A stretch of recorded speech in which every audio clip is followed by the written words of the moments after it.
तो आदाब, नमस्कार, गुड इवनिंग, सत श्री अकाल। एक बार फिर आप तमाम लोगों का स्वागत है क्राइम तक की कहानी के इस एपिसोड में। उम्मीद है पूरी फैमिली अच्छी होगी, अपना और अपनों का ख्याल रख रही होगी।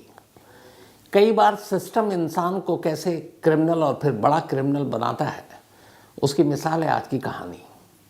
अक्सर हम लोगों ने देखा है कि जब कोई बड़ा क्रिमिनल बन जाता है तो उसके बाद फिर पुलिस उसके ऊपर इनाम रखती है, उसको ढूंढती है। अब तो इनकाउंटर का भी फैशन चल पड़ा है। लेकिन ऐसे बहुत सारे अपराधी और क्रिमिनल हैं जो आज भी हैं, दर्जनों मुकदमे हैं उनके ऊपर, लेकिन उनकी तरफ पुलिस कभी देखती भी नहीं है। क्यों? लगता है कि अभी ज़रूरत भी नहीं है, और वो चुपचाप अपना क्राइम करते रहते हैं। कई बार सरकारी लिस्ट भी बनती है, लेकिन उनका कुछ नहीं होता है। और फिर वही सोए हुए क्रिमिनल जब अचानक जागते हैं और कुछ बड़ा क्राइम कर देते हैं, तो फिर पूरा सिस्टम, पूरी पुलिस फोर्स अब उसके पीछे लग जाती है कि उसको छोड़ेंगे नहीं, पकड़ेंगे, और तमाम अपनी ताकत लगा देती है। तो जो लोग बड़ा क्राइम करने से पहले आप जिन्हें पकड़ सकते हैं, दबोच सकते हैं, फिर आप उसके किसी बड़े क्राइम करने का इंतज़ार क्यों करते हैं? आज की कहानी एक ऐसी क्रिमिनल की है। 1975 में फिल्म शोले रिलीज़ हुई थी, और हिंदी सिनेमा में ये एक मील का पत्थर है फिल्म शोले। इसके डायलॉग बच्चे बच्चे की ज़ुबान पर था। इसके हर कैरेक्टर को आज भी लोग मुर्ज़ुबानी याद है। आप किसी से भी बात कर लीजिए, चाहे जय हो, वीरू हो, बसंती हो, गब्बर सिंह हो, ठाकुर हो, सांबा हो, कालिया हो। देखिए, एक सांस में मैंने इतने नाम तो खुद ही ले ली। इसके हर डायलॉग लोगों को पता है। कितने आदमी थे, तेरा क्या होगा कालिया। इस फिल्म ने सही मानों में अपने देश में पहली कोई ऐसी फिल्म थी जिसने घर घर में अपनी जगह बनाई, और ये एक मील का पत्थर साबित हुई। इस फिल्म से बहुत सारे लोग प्रभावित भी हुए, और ये वो फिल्म थी जिससे सचमुच उस दौर में जब बच्चे नहीं सोते थे तो माँ बाप की जगह कहते थे कि बेटा सो जा वरना गब्बर सिंह आ जाएगा। तो गब्बर का आतंक था, और गब्बर का कैरेक्टर जिस तरीके से क्रिएट किया था सलीम जावेद साहब ने, वो अपने आप में है। और कैसे अमजद खान ने इस गब्बर के रोल को, हालांकि वो पहली चॉइस नहीं थे, उससे पहले बहुत सारे लोगों के पास ये रोल ऑफ़र हुआ जिसमें डैनी भी थे, लेकिन फिर अमजद खान को ये रोल मिला। फिर उनकी आवाज़ पे उंगली उठी उस ज़माने में कि गब्बर सिंह जैसे डाकू के दमदार आवाज़ वाली ये नहीं है। लेकिन आगे चलकर वही अमजद खान की आवाज़, वही गब्बर सिंह की आवाज़, मतलब इतिहास बन गया। तो बहुत सारे लोगों पर असर हुआ गब्बर सिंह का, और गब्बर सिंह का कैरेक्टर इतना अच्छा था कि एक बार तो अमिताभ बच्चन साहब ने खुद कहा था कि मैं गब्बर का रोल करना चाहता था उस फिल्म में। तो जब बच्चन साहब भी गब्बर का रोल करना चाहते होंगे तो सोचिए कि इस देश में कितने लोग होंगे जो अपने आप को उस वक्त गब्बर कहलवा कर थोड़ा अपना अर्दप कराना चाहते हो, अपनी पब्लिसिटी या लोगों में धौंस। तो 75 में जब ये फिल्म रिलीज़ हुई, उसके बाद 76-77 का दौर आया। लखनऊ के करीब एक मलिहाबाद जगह है, मलिहाबाद आम के लिए भी बड़ा मशहूर है, और वहीं पे एक शख्स रहा करता था जिसका नाम था लल्लन खान। अपने आप को वो लल्लन सिंह भी कहता था, लेकिन असली नाम था लल्लन खान। जब शोले रिलीज़ हुई तो बहुत सारे लोगों की तरह उसने भी अपने आप को गब्बर के रूप में ढालने की कोशिश की। वो गब्बर के रोल से बहुत ज़्यादा इंस्पायर हो गया, और अब वो लल्लन खान या लल्लन सिंह की जगह गब्बर खान उसने अपना नाम रख लिया अपने चेले चपाटी के बीच में, और ठीक गब्बर जैसी हरकत करता। उस ज़माने में गाड़ी थी, मलिहाबाद और लखनऊ इतना पिछड़ा इलाका नहीं था कि आपको घोड़े में बैठना पड़े, लेकिन शौक और गब्बर का कैरेक्टर अपने अंदर उतार लिया। तो वो घोड़े पर घूमने लगा, और घोड़े पर घूमता, और अगर उस घोड़े के रास्ते में कोई आ जाता तो सेम गब्बर की तरह वो चाबुक भी रखता, और जो उसकी का रास्ता रोकता उसको बाकायदा चाबुक से पीटता। तो धीरे धीरे लोगों में भी उसका नाम गब्बर पड़ गया, भाई गब्बर आ रहे हैं, गब्बर आ रहे हैं। फिर जब वो घोड़े से उतर कर अपनी गाड़ी में बैठता और गाड़ी से भी गुजर रहा होता, और अगर उसकी गाड़ी को किसी ने ओवरटेक कर लिया या रास्ते में आ गया तो फिर उसको भी रोकता, और वैसे ही चाबुक से पीटता। वैसे कुकू एफएम की ऑडियो लर्निंग ऐप पर आप दो बड़ी इंटरेस्टिंग कहानी सुन सकते हैं।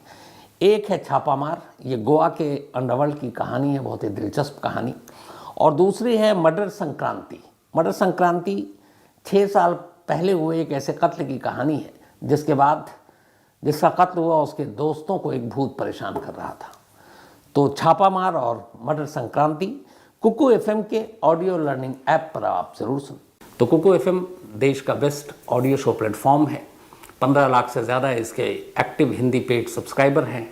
कुकू एफएम हर महीने 4200 घंटे के कंटेंट्स के साथ सामने आता है और इस पर 10,000 से ज़्यादा ऑडियो बुक हैं जिसे आप कभी भी कहीं भी किसी भी ज़ुबान में सुन सकते हैं, ख़ासतौर पर हिंदी में।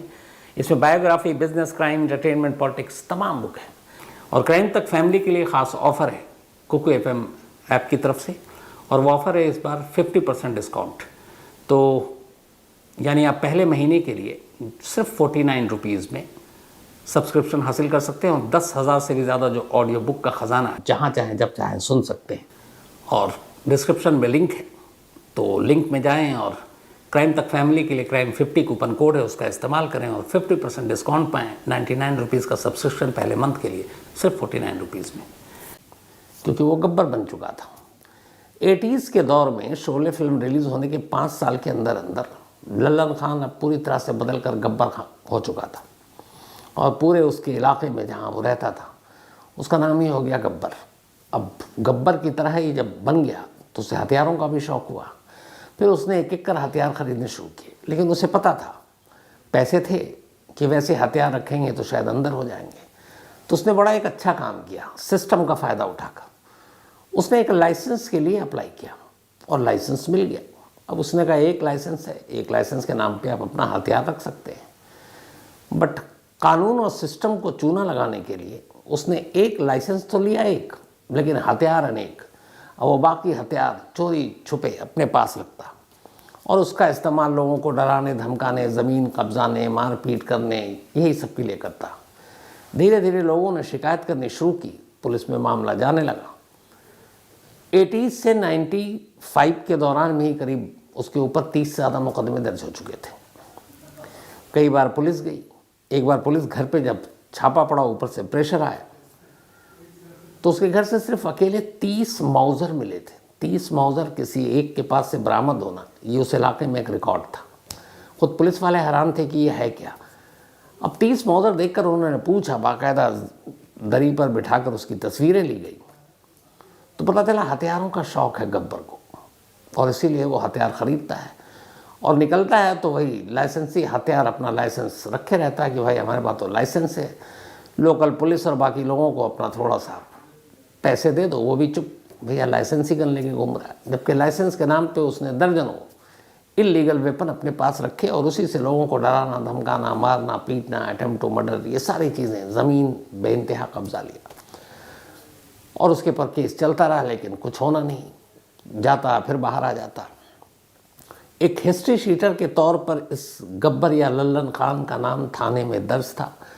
दर्जनों शिकायत करता, लेकिन शायद गब्बर या लल्लन समझ चुका था कि पुलिस को कैसे चुप कराते हैं। थाने में पैसे पहुंच जाते, मामला ऊपर तक जाता नहीं, लोग फिर धीरे धीरे डर जाते कि जिसका पुलिस कुछ नहीं कर रही उससे हम क्या पंगा लें, तो लोग भी बेचारे हार जाते। सोचिए 80 से हम आज 2024 में बैठे हैं, 44 साल हो गए। उस वक्त का करीब 20-22 साल का गब्बर आज 72-73 साल का हो गया, 72-73। उसके बाद उसने बड़ी बड़ी दाढ़ी रखी, कुछ लोग कहते हैं शायद हज भी कराया, और अब उसका रूपरेखा भी बदल गया। अब वो गब्बर से एक तरह से एकदम दूसरे रूप में दिखता है। तस्वीरें आप उसकी देख लीजिएगा। फिर उसने अपने 2 बेटों को पोलैंड भेज दिया पढ़ने के लिए और पोलैंड के बाद वो वहीं सेटल हो गए। 3 बेटे थे कुछ गब्बर या लल्लन के, तीसरा बेटा उसके साथ यहीं रहा ताकि बाप का एम्पायर, ये जो सारी लूटी है ज़मीनें लोगों की, बाकी चीज़ें, उसको कौन देखेगा, तो एक वारिस तो होना चाहिए। तो वो यहीं, अब जिसके ऊपर 2 दर्जन से ज़्यादा केस, और सोचिए हाल में पिछले 3-4 साल में यूपी में बाकायदा लिस्ट बन रही थी, कौन कौन हिस्ट्री शीटर है, कौन बदमाश है, उनको छोड़ेंगे नहीं, उनको बख्शा नहीं जाएगा। और उसी लखनऊ से 10-20 किलोमीटर की दूरी पर जिसके ऊपर 2 दर्जन 3 दर्जन से ज़्यादा मामले हैं वो खामोशी से अपने घर पर पड़ा हुआ है। पुलिस को उसकी सुधि नहीं है और हथियारों के साथ पड़ा हुआ है। शायद पुलिस को भी लगा होगा अब 70 पार कर गया, ये क्या करेगा अब, कानून से पंगा। लेकिन सबको उसने गलत साबित कर दिया। हुआ ये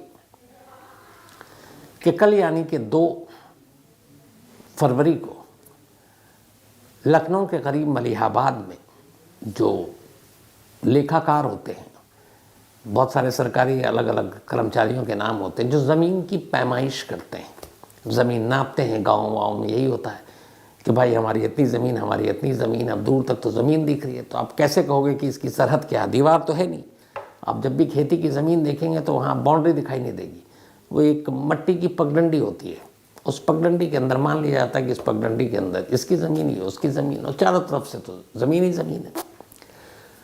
तो लल्लन सिंह की एक ज़मीन हुआ करती थी, यानी कि गब्बर सिंह की, और एक ज़मीन उसके भतीजे फरीद की थी। अब फरीद और लल्लन यानी कि गब्बर चाचा भतीजे हैं, और उन्हीं के बीच में एक और ज़मीन थी। पर उस ज़मीन के मालिक अब मलिहाबाद छोड़कर लंदन में शिफ्ट हो गए, वो लंदन में रहते हैं। अब 3 ज़मीन का मसला है, इसमें कुछ ज़मीन गब्बर की है, कुछ ज़मीन फरीद की है, और एक हिस्सा उधर अलग लंदन वालों की है। लल्लन या गब्बर की नज़र थी कि इस लंदन वाले की ज़मीन, चूँकि वो लोग तो पूरा परिवार वहाँ रहता है, यहाँ तो कोई है ही नहीं, किसी को उन्होंने दे रखा है, इसको कब्ज़े में कर लो। लेकिन फरीद की फैमिली यानी कि गब्बर का भतीजा सीधे साधे लोग थे, शरीफ लोग। लंदन में जिनकी ज़मीन थी वो फरीद के टच में थे। वो कहते थे कि भाई आप हमारी ज़मीन का भी देखभाल करना ताकि कोई कब्ज़ा ना कर ले, और गब्बर या लल्लन तो पीछे ही पड़ा हुआ है। तो ये हमेशा जब भी कुछ होता है, ऐसी पैमाइश होती ज़मीन की या कुछ और होता, तो ये उनको लंदन को इन्फॉर्म कर देते। ये बात लल्लन या गब्बर को पता थी। जिस ज़मीन पे उसे कब्ज़ा करना है, उस ज़मीन के लोग तो यहाँ देश में है नहीं, लंदन में है, लेकिन उनका अपना भतीजा उनकी मदद कर रहा और उनको पल पल की रिपोर्ट दे रहा है। तो अब उसी ज़मीन के बंटवारे को लेकर कल जो लेखाकार है वो दोनों पार्टियों को लेकर वहाँ पहुँचता है, और लंदन वाली जो पार्टी थी उसका भी फरीद एक तरह से उन्होंने उसको अधिकार दे रखा था, आप देख लो। अब ज़मीन की पैमाइश शुरू होती है, वहीं से झगड़ा शुरू हो जाता है।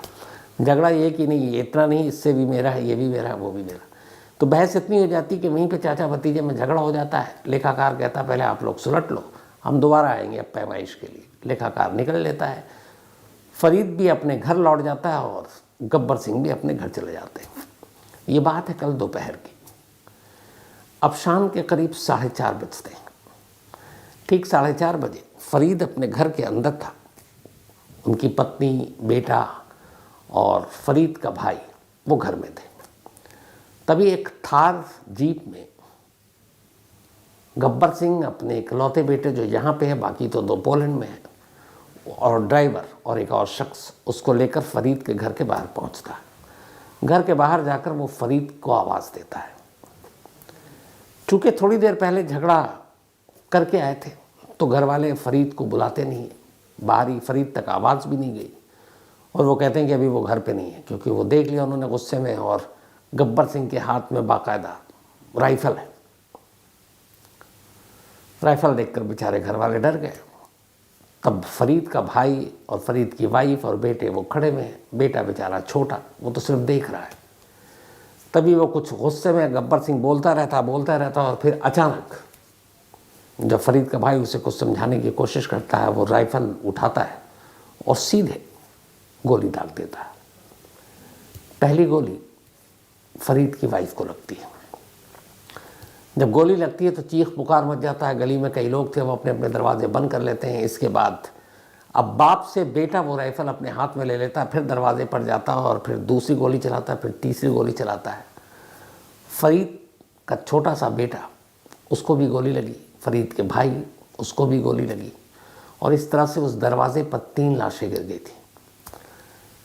3 लोगों को मौत के घाट उतारने के बाद गब्बर सिंह अपने बेटे, अपने ड्राइवर के साथ उसी थार जीप में बैठता और वहाँ से निकल पड़ता है। इत्तेफाक से जब ये सब कुछ हो रहा था तो फरीद के ठीक घर के सामने वाले घर में एक सीसीटीवी कैमरा लगा था, और वो सारा शूट आउट कैद कर रहा था। कुछ मजबूरियां हैं इसलिए हम आपको दिखा तो नहीं सकते सीसीटीवी फुटेज, लेकिन हाँ, कैमरे में कैद जो तस्वीरें इनके आने की है वो आपको ज़रूर तस्वीरों के ज़रिए दिखा सकता हूँ। तो 3-3 कत्ल करके लखनऊ से कुछ ही किलोमीटर की दूरी पर गब्बर सिंह, जिसके ऊपर 40 से ज़्यादा मुकदमे, 80s का गब्बर, आज भी वैसे ही रूप, उम्र बढ़ गई लेकिन वो नहीं बदला, और खुलेआम सड़क पर एक घर के अंदर घुसकर, बल्कि दरवाजे दहलीज पर खड़ा होकर 3 लोगों को मौत के घाट उतारता है और निकल जाता है।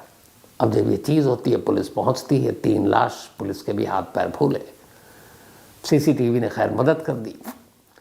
तो अब पुलिस को याद आता है कि 80s में जब इतने केस थे, 90s में इतने थे, 2000 में इतने थे, अगर उसी वक्त इसके खिलाफ कार्रवाई की होती तो क्या पता आज फरीद का परिवार बच जाता।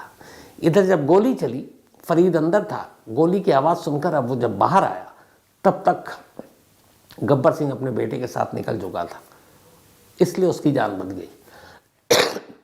वरना फरीद सिंह भी मौके पर मारा जाता और शायद फिर 4 लाशें गिरती।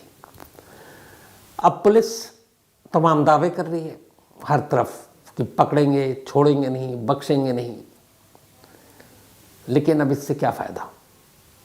जो मैंने कहा कि जैसे कानून या सिस्टम कई बार लोगों को कातिल बना देता है, अगर गब्बर सिंह के घमंड को उसी वक्त तोड़ दिया गया होता, उसे पकड़कर उसके खिलाफ कार्रवाई की गई होती, तो शायद ऐसा नहीं होता। लेकिन हमारा कानून, हमारी पुलिस भी इंतज़ार करती है कि एक अपराधी पहले क्राइम करे, पहले बड़ा हो, कुछ नाम कमाए, फिर उसको पकड़ेंगे। ऐसे छोटे मोटे क्रिमिनल को पकड़ने से क्या फ़ायदा, ना नाम होगा, ना अखबारों में खबर छपेगी, ना टीवी पे दिखाया जाएगा, ना प्रमोशन होगा, ना तरक्की होगी, ना साहब तारीफ़ करेंगे। तो एक बार फलने फूलने दो, जब कुछ बड़ा कांड करेगा फिर पकड़ेंगे तो थोड़ी शाबाशी मिलेगी। शायद यही सोच है हमारी पुलिस की। अगर ये सोच ना होती तो ये गब्बर सिंह कब का अंदर होता। तो एक अफसोसनाक कहानी, और यही कहूँगा कि इस हत्याकांड के लिए और इस गब्बर सिंह के एक्ट के लिए वो तमाम पुलिस वाले जिम्मेदार हैं जो उसके बारे में सब कुछ जानते थे, लेकिन फिर भी उन्होंने अपना मुंह बंद रखा और उसके खिलाफ कभी कोई कार्रवाई नहीं की। अब पूरी पुलिस फोर्स अलग अलग डिपार्टमेंट की लगी हुई है गब्बर को पकड़ने के लिए। अब पकड़ भी लेंगे, आप ले भी आएंगे तो क्या, उन 3 लोगों की जो जान गई वो तो वापस नहीं आएगी। उसमें एक महिला, एक उसका बेटा, एक उसका देवर, सारे मासूम लोग। खैर, कहानी में आज इतना ही, लेकिन कहानी ख़त्म करूं उससे पहले वही अपना सिलसिला आज, और ये सिलसिला शुरू करूं उससे पहले फिर आपको जानकारी दे दूं कि कल संडे है, तो कल फॉलो अप, कहानी तो नहीं है लेकिन फॉलो अप का 4था एपिसोड कल आपके साथ लेकर हाजिर होऊंगा। तो रात 9 बजे फॉलो अप ज़रूर देखिएगा और फिर अपनी राय भी देखिएगा। और कल रात 11 बजे आज तक पर क्राइम कहानियाँ विद शम्स, मौका मिले तो ज़रूर देखिएगा और उसको देखकर भी अपनी देखकर राय दीजिएगा। तो ये दोनों सूचनाओं के बाद अब वही अपना सिलसिला। आज अंजलि यादव, इनका बर्थडे है, तो हैप्पी बर्थडे अंजलि। और ये जमुना प्रसाद जी की बिटिया है। रिया तिवारी का भी आज जन्मदिन है, हैप्पी बर्थडे रिया। और ये अमित गुप्ता ने भेजा है। दीपक चौधरी का भी जन्मदिन है, तो हैप्पी बर्थडे दीपक। और जितेंद्र जाट ने भेजा है। नमीरा अंसारी, इनका भी आज बर्थडे है, हैप्पी बर्थडे नमीरा। और ये मिनाज बानो की बिटियां हैं। ब्रिज मोहन उर्फ भोले जी, इनका भी जन्मदिन है, तो हैप्पी बर्थडे ब्रिज मोहन। और ये भेजा है इंद्रपाल सिंह ने। सफ़ूरा फातिमा का भी आज बर्थडे है, तो हैप्पी बर्थडे सफ़ूरा। और ये तनवीर अंसारी की बिटियां हैं। कृष्णा शिंदे जी, इनका भी आज जन्मदिन है, तो हैप्पी बर्थडे कृष्णा जी। और ये भेजा है कृष्णा शिंदे जी को बर्थडे विश करने के लिए राजपाल प्रीतम ने। एहतशाम बाबू, इनका भी आज बर्थडे है, तो हैप्पी बर्थडे एहतशाम। और ये भेजा आसिफ इकबाल ने है। साथ ही योगिता कस्तौर और हिमांशु गुप्ता, इन दोनों की आज मैरिज एनिवर्सरी है, तो आप दोनों को बहुत बहुत मुबारक, बधाई। ये भोपाल के हैं लेकिन फ़िलहाल सऊदी अरब में हैं। उर्मी सिंह, आपने जो भी कहा मीडिया के बारे में, मीडिया के कवरेज के बारे में, आजकल जो हो रहा है, मैं आपसे पूरी तरह से सहमत हूँ, एग्री करता हूँ, यही कह सकता हूँ। अभिजीत आमोस, इन्होंने कहानी की फरमाइश की है। Akash Kumar Maurya, thank you so much Akash. इसके अलावा गुरनाम सिंह ढिल्लो गुरुग्राम से, thank you so much Gurnam ji. तो कहानी में इतना ही, लेकिन एक बार फिर आपको याद दिला दूं कि कुकू FM ऐप पर क्राइम तक फैमिली मेंबर्स के लिए खास ऑफर है। क्राइम 50 कूपन है, डिस्क्रिप्शन में लिंक है, यहाँ आप जाएं और 99 रुपीज़ का सब्सक्रिप्शन 49 रुपीज़ में पहले मंथ के लिए पाएँ और कुकू FM के मज़े लें। फॉलो अप के साथ कल रात को मुलाकात होगी, रात 9 बजे। और कहानी के साथ अब मंडे को रात 9 बजे किसी नई कहानी के साथ आपसे मुलाकात होगी। तो तब तक अपना और अपनों का ख्याल रखिएगा। और टेस्ट मैच बहुत ही दिलचस्प मोड़ पर है और कल मैच देखेंगे फिर सेकंड टेस्ट मैच, और उम्मीद यही है कि कल या परसों हम जीतेंगे और 1-1 से सीरीज बराबर हो जाएगा। तो इसी के साथ अब आपसे मुलाकात होगी फॉलो अप में कल रात 9 बजे और कहानी के साथ मंडे रात 9 बजे। तब तक अपना और अपनों का ख्याल रखिएगा। Thank you very much.